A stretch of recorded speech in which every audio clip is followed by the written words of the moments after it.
Hello. Recently I was asked to share my top grad school application tips, and I know it's the season of getting your graduate school applications ready, or you're thinking about where you want to apply. So here are my top 5 things that I would think about as you are getting ready or already starting that process.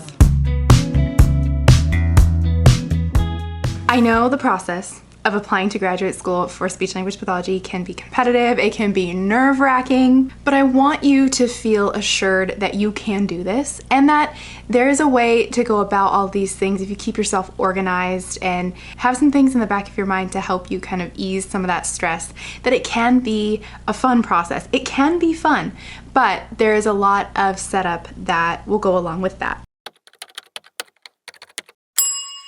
The first thing, start early. This video actually I hope is not coming out too late for some of you in terms of thinking about those deadlines, but even if this is helpful for anybody that's in their last year of undergrad, in their first year of undergrad, wherever you are in your process, you're just thinking about the idea of becoming a speech language pathologist.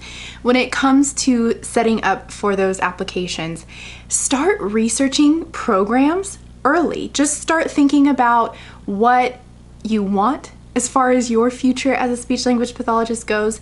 Start looking at programs like with this very subjective lens of like, what works for me? What aligns with my values? Something for me personally when I was looking at it was location. I didn't necessarily want to move out of state. I did have some options and some plan Bs.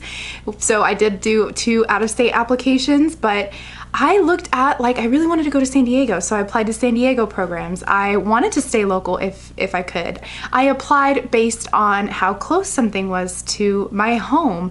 That was gonna save me a lot of money in the long run, things like that. So you also wanna be a little bit selfish in that process and allow yourself to find programs that work for you. So again, look at things that align with your personal values, your career goals. Some programs are really big, like they put a big emphasis on the medical side of being a speech pathologist. Some have really good externship partnerships with schools. Like, just be mindful of that.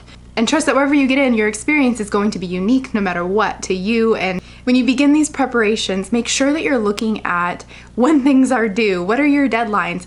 A lot of programs are out there that have multiple deadlines for things or varying deadlines for things, multiple things that are due at different times, all of that. So just make sure that maybe you have some kind of a sheet, a list, whatever, that has all those dates and deadlines marked down. I guess something like that would be called a calendar. I don't know why I didn't think of that right away, and also have a running list of like the materials you're gonna need.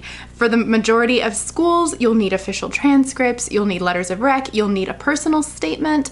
I don't know how many programs are requiring the GRE, but I had to keep in mind, you know, how many times am I gonna have to take this GRE because I didn't do so well the first time. So just keep in mind those things that are necessary for the program that you're looking at or programs that you're looking at. Another thing to think about when we go back to looking at what programs work for you, I didn't do this, and honestly, in hindsight, I'm glad I didn't even have any understanding of this, but you might already be thinking about comprehensive exams or a thesis exam, you know, that big final exam you take to get your degree and all of that. If that's something that gives you a little bit of nerves, like thinking about, well, I don't even know what their final exams are. I mean, because I'm going to tell you right now, it doesn't matter. It doesn't matter. At the beginning of my schooling at my graduate school, I'll tell you where I ended up going if you don't already know, but I'll tell you by the end of this video. But I didn't know they did full oral comprehensive exams. And so I remember the first week of grad school when I found out, I was like, oh, this is interesting. I have a huge fear of standing up in public, let alone talking in a group larger than 3 people.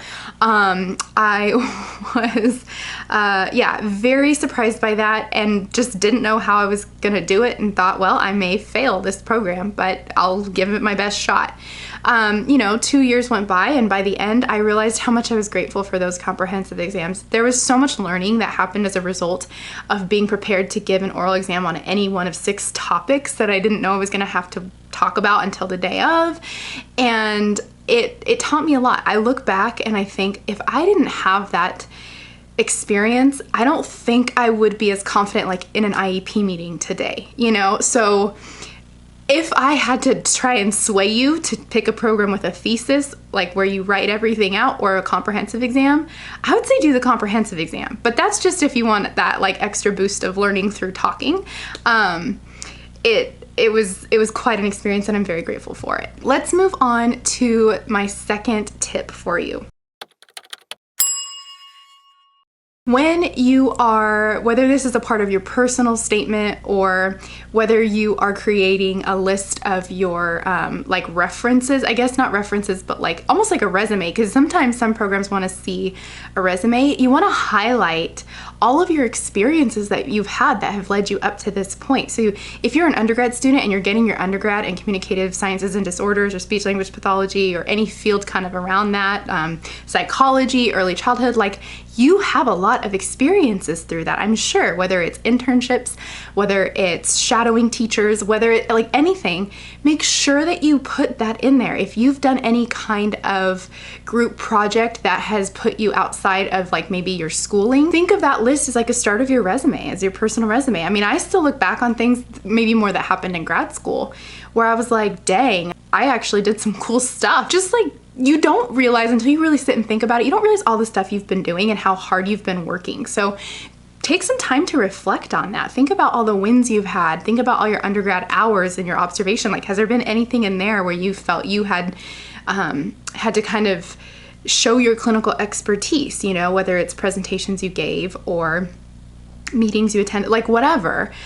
So just keep that in mind. Any extracurricular stuff that you've done that, you know, whether it's with NISHLA, CASHA, ASHA, like, and I say CASHA because I'm in California, sorry, but you know, just think about those things. Any research that you've done, any volunteer work that you've done, like make sure that that's on, they sometimes call it a resume and then sometimes they call it something else. And why can't I think of what that other thing is? Your experience is so relevant, so don't dismiss things because you're like, well, would they really want to know that? Yes, they want to know about the time you volunteered in the classroom and made a connection with the student. Believe me, you're a human. These applications are just more pieces of paper that the programs are getting. They want to see the human in that. Do that, highlight it, demonstrate your commitment and your preparedness for the field and your ability to learn in the field. I think that's part of looking at all those experiences. It's like, oh, this person's like really eager and willing to like look at all these different perspectives or try out all these different things to learn about this field. So do it. Let's talk about your personal statement. Tip number 3.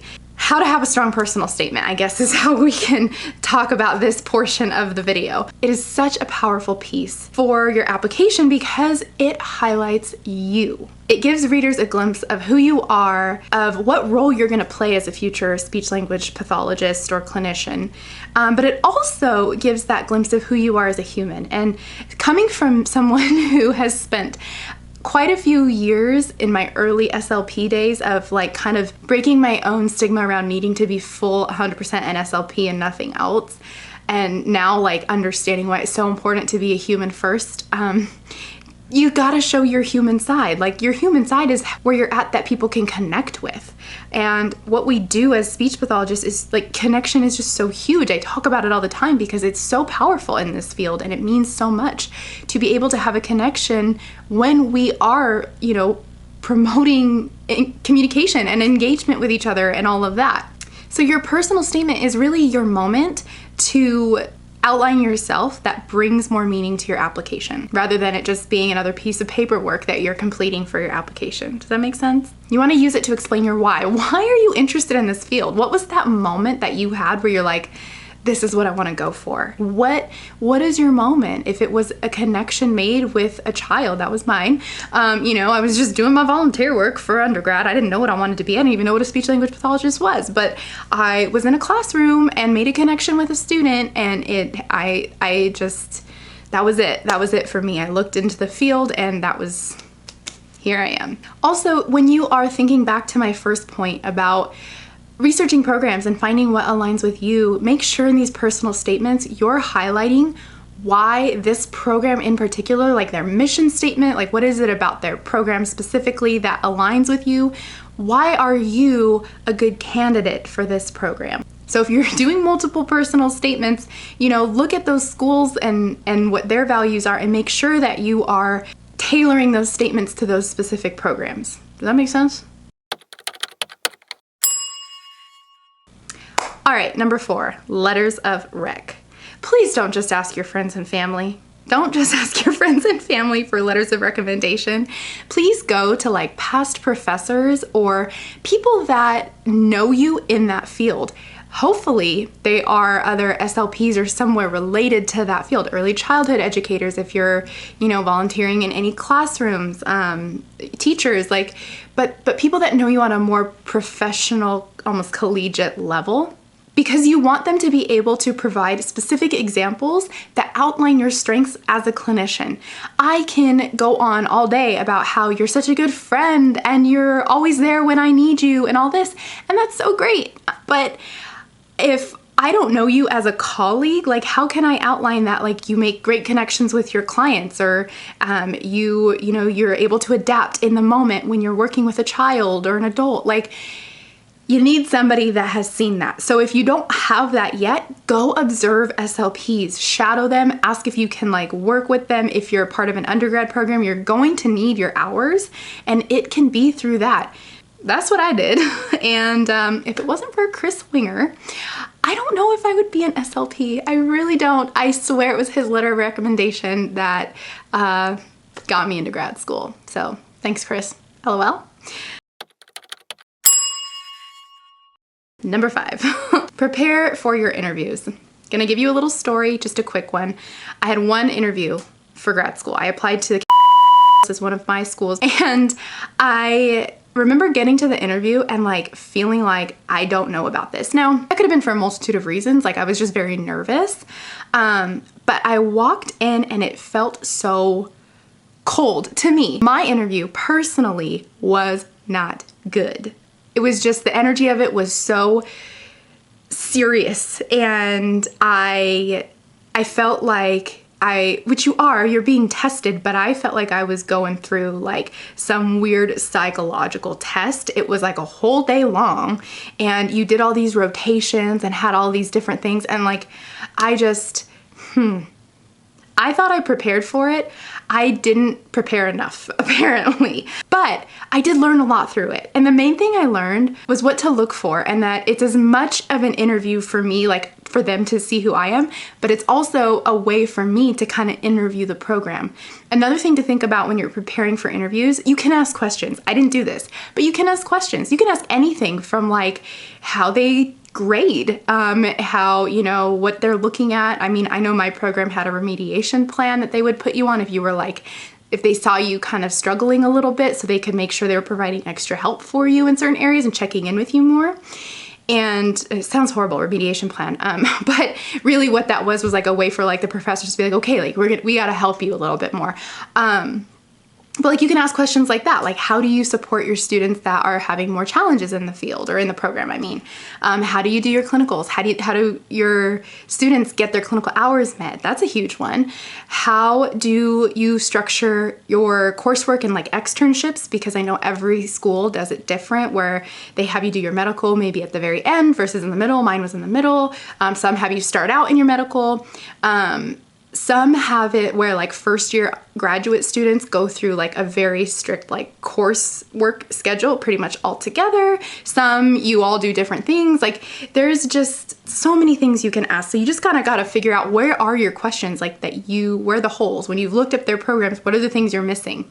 Or maybe in the back of your mind, you're kind of comparing it to other programs. So ask away. This is where it's kind of you're in that weird dating where you're not exclusive to anything, right? You may have your heart set on something, but you're not exclusive. And this is where you can compare. Obviously, once you get there, I wouldn't compare, just like in a relationship. But when you're just feeling it out, you get to do that, and that's okay. We don't have any titles yet, right? Those are really great questions. And that might be a good time too to ask, do you do comps? Do you do a thesis? Now, don't show emotional reaction when these questions get answered, okay? I think about that and I'm telling you to ask. Don't be oh, you do comps? No, just ask, be objective, and be confident no matter what. And pretend, fake it till you make it if you have to fake the confidence. That's a tip I wish I knew. In these interviews too, be ready to discuss your personal life. Like just kind of looking back at your personal statement. What makes you human? What's your why? You know, what do you enjoy about the field of speech pathology? What are your experiences in the field already? What are your motivations with it? Like, where do you see yourself as a speech pathologist? Where do you really feel you can be an asset to a field, to your colleagues, to the grad school program as a whole? I remember in my interview, I thought that was the moment. Like, there was like a final interview and I sat with this professor and I thought she was gonna ask me about my life. She did ask me what the 12th cranial nerve was. I still don't know. Are there even 12? So like, there could be those kinds of questions. I think the thing is like, you shouldn't have to over prepare for a program. You're gonna pay to learn that later. This is just me being totally unfiltered and real with you. That was one of my things when I realized, oh, I don't think this is the program for me. Not that I don't want to do the work and put in all the effort beforehand, but it felt so, like I felt so wrong for not knowing. And who knows, maybe I wasn't supposed to know and it was just like a huge test, but it made me sweat bullets.